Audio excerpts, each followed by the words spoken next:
Now, I wonder what your guesses were for what could be worse when Hank got back yesterday. So let's see what it was. It was just an envelope.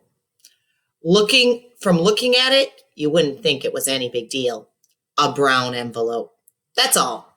Miss Adolph was passing one out to everyone in class. You are to give this envelope to your parents, Miss Adolph said as she walked up and down the aisles, handing one to each student. It contains some information that we'll need for the parent-teacher conference. The problem was, mine wasn't a thin brown envelope like every other kid in class, Scott. Nope, mine was a thick brown envelope, scotch tape closed, and about as thick as a short stack of blueberry pancakes I get at the International House of Pancakes, otherwise known as IHOP. Large, thick envelopes are the reason to worry. I know this because the only other kid that got the big, thick envelope was Luke Whitman. That should tell you something. Luke Whitman isn't exactly the shiniest marble in the pouch. Let me put it another way. When they're dividing you into reading groups, you don't want to get put in Luke's group. It's not a good sign. Naturally, the first person to notice that my envelope was different was Nick McKelty. I'm telling you, that guy has some kind of built-in radar that signals him when you're feeling your lowest. Looks like Zippy Boy got a thick envelope. Nick the Tick smirked before I could hide the envelope in the bottom of my backpack. You know what they say, Zippy Boy, the thicker the envelope, the thicker the kid. Usually, I can come up with something to say that puts McKelty in his place, but I was so upset that when I saw the envelope that my mind went blank. I opened my mouth, but nothing came out. It felt like there were a million cotton balls stuffed inside there. When I tried to talk, I made a noise that sounded like a cat spitting up a fur ball. Any of you ever heard that noise before?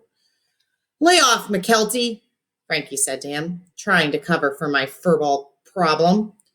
Yeah, mind your own beeswax, Ashley added.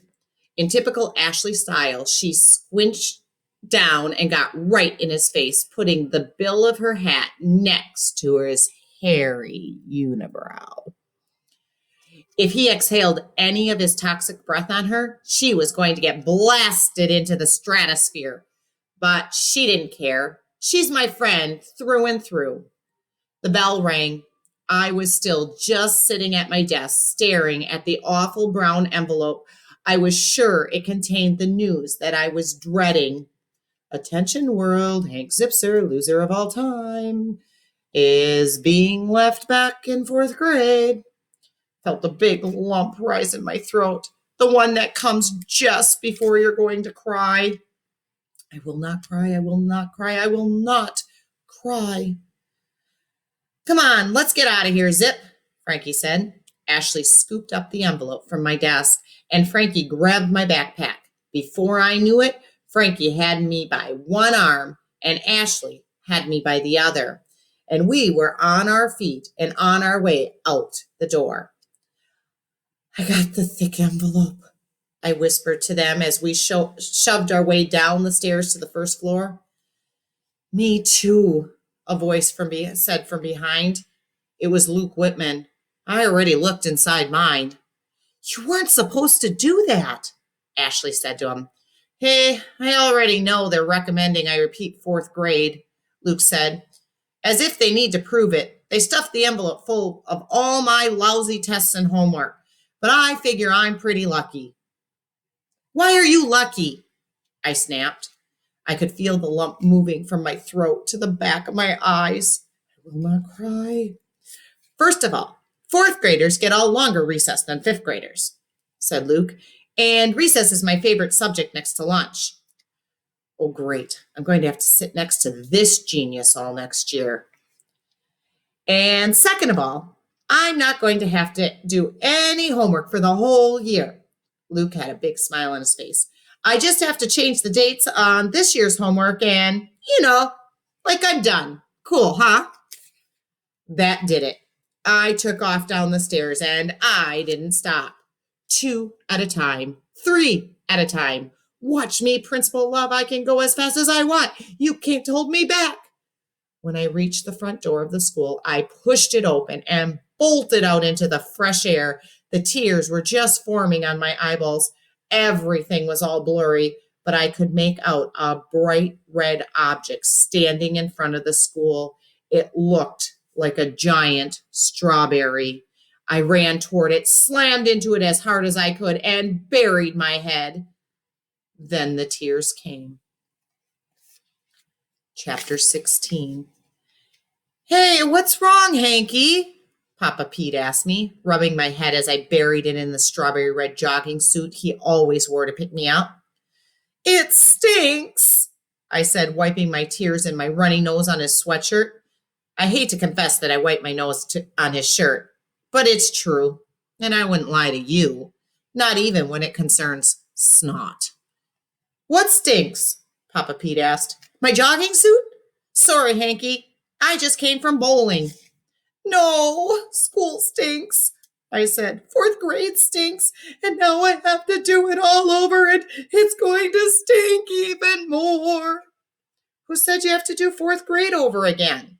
Papa Pete asked, reaching into his pocket and handing me his big plaid handkerchief. No one yet, I said. But they're going to say that. But they haven't said it yet, whoever they are. No. Then there's nothing to worry about. I have a rule, Hanky. If it hasn't happened, don't worry about it. Papa Pete has a way of always making you feel better, no matter what's wrong. Last year, when I cut my thumb and had to go to the emergency room to get stitches, he took the doctor's rubber glove and blew it up into a big balloon and played balloon volleyball with me in the waiting room. Since I could only use my left hand, Papa Pete did the same. How many grandfathers do you know who do that? Frankie and Ashley came running out of the main door, and when they saw me with Papa Pete, they dashed over to us. Zingowie Zip, said Frankie. You disappeared. Yeah, and you forgot this, Ashley said, handing me the thick brown envelope. I hate you, brown envelope. Zingowie, disappear. What's in there? Asked Papa Pete. He was busy giving Ashley and Frankie a big pinch on the cheek, which is his way of saying hello. Papers from my teacher, I answered. Trust me, they're not going to make my dad very happy. I happen to have just come from your father, and I can tell you, darling grandson, Papa Pete said, he is at this moment a very happy man. And your darling mother, otherwise known as my darling daughter, is also a very happy girl. Papa Pete, Mrs. Zitzer's not a girl, Ashley giggled. She's almost 40 years old. To me, she'll always be my little girl. Papa Pete flashed me a smile from under his bushy black mustache. Just like you, Hanky, will always be my favorite oldest grandson. But he's your only oldest grandson, Ashley pointed out. Oh, I hadn't realized that, Papa Pete said, giving my cheek a man-sized pinch. Papa Pete was teasing Ashley, but she doesn't always get his jokes. She's not too swift on the grandparent joke connection, since her grandmother isn't much for jokes and watches SpongeBob. Papa Pete waved to Mr. Baker as we crossed the street and headed over to Columbus Avenue. Why are Mom and Dad in such a good mood? I asked. Your father wants to tell you himself, Papa Pete said. He asked if I'd come get you and bring you to the Crunchy Pickle. He's helping your mom and Carlos get out a big party order for Mr. and Mrs. Talchi's anniversary party. Can we come? Ashley asked.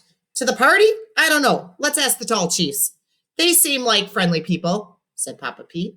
I'm not talking about the Talchis, Ashley laughed. I'm asking if we can come to the Crunchy Pickle. Only if you let me buy you a black and white cookie, said Papa Pete. Deal, Frankie and Ashley both said at once. They took off running down Columbus Avenue. I looked at the brown envelope. I figured whatever bad news was inside the envelope was still going to be there after I ate the cookie. I stuffed the envelope into my backpack and took off after my pals.